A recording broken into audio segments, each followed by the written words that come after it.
আজকে ডিগরকালের ফুটবল টুর্নামেন্টের দ্বিতীয় রাউন্ডের ম্যাচটি লাস্ট ম্যাচটি চলে গেছে পেনাল্টির মধ্যে।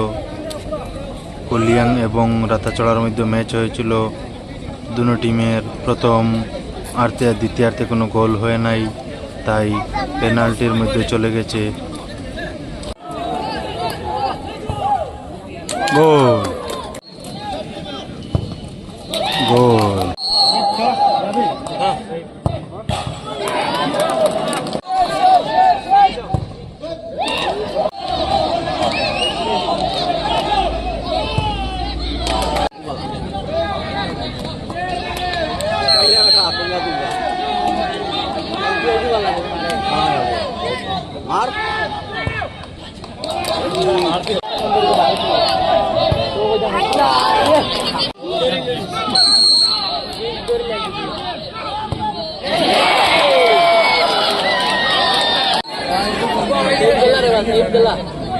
लाल बाटी